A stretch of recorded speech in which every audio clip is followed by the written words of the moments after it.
प्रभु यीशु मसीह का धन्यवाद हो। प्रभु यीशु मसीह के महान और उत्तम नाम में आप सभी को बड़ी आशीष मिले।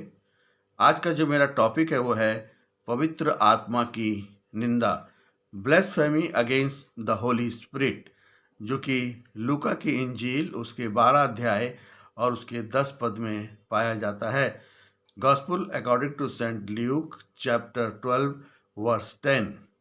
यहाँ पर इस प्रकार से परमेश्वर के वचन में लिखा है कि मनुष्य के पुत्र के विरोध में जो एक भी शब्द कहे उसका अपराध क्षमा कर दिया जाएगा, परंतु जो पवित्र आत्मा की निंदा करता है उसका अपराध क्षमा नहीं किया जाएगा।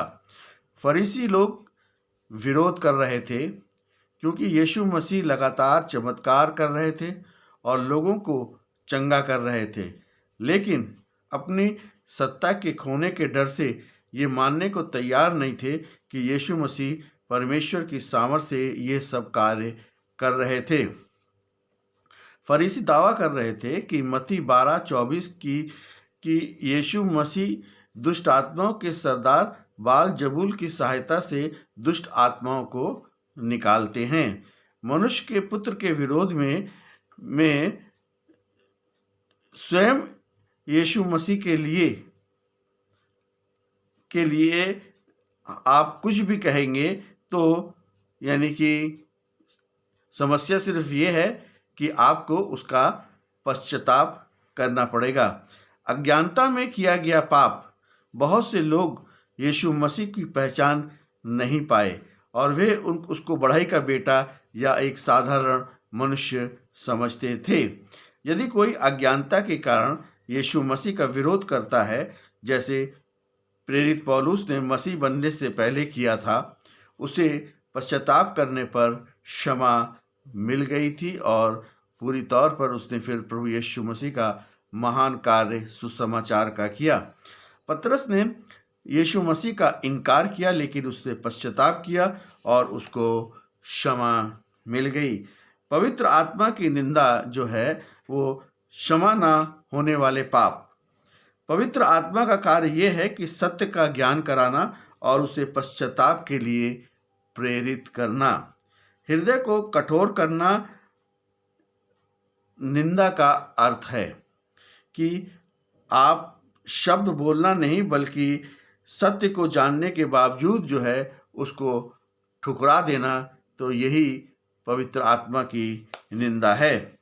यदि कोई पवित्र आत्मा की आवाज़ सुनना बंद कर देता है तो परमेश्वर के अनुग्रह को बुराई कहने लगता है, तो वह उस एकमात्र माध्यम को ठुकरा देता है जो उसे पश्चाताप तक ले जा सकता है। क्षमा इसलिए नहीं है कि परमेश्वर क्षमा करना नहीं चाहता, क्योंकि वह व्यक्ति पश्चाताप करने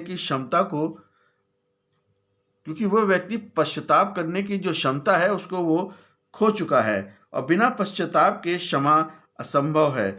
सत्य को जानबूझकर त्याग करना।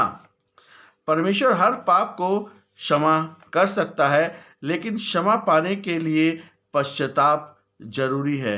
पवित्र आत्मा मैसेंजर है, वो हमारे दिल में खटखटाता है और बताता है कि हमने गलत किया है।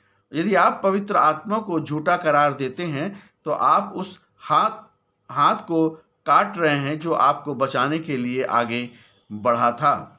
यदि आप परमेश्वर से बगावत कर रहे हैं तो आपका विवेक मर चुका है और उसे कोई पछतावा नहीं होता है। अज्ञानता का पाप सत्य को न जानने के कारण यीशु मसीह को ठुकरा देता है।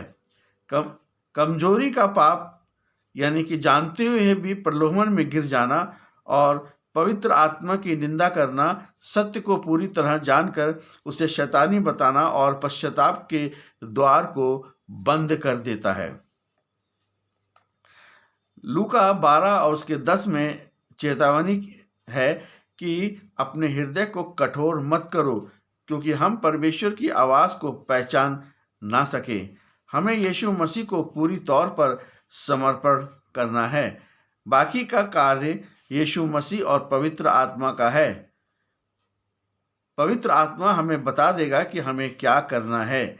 समय समय पर प्रत्येक दिन, प्रत्येक घंटे, प्रत्येक सेकंड को पवित्र आत्मा हमारा मार्गदर्शन करता है। जैसे ही हम यीशु मसीह को ग्रहण करते हैं, पवित्र आत्मा हमारे जीवन में अपनी छाप लगा देता है, ताकि हम आने वाले समय में गलत काम ना करें। हमारी अगुवाई यीशु मसीह के द्वारा और पवित्र आत्मा के द्वारा होती है।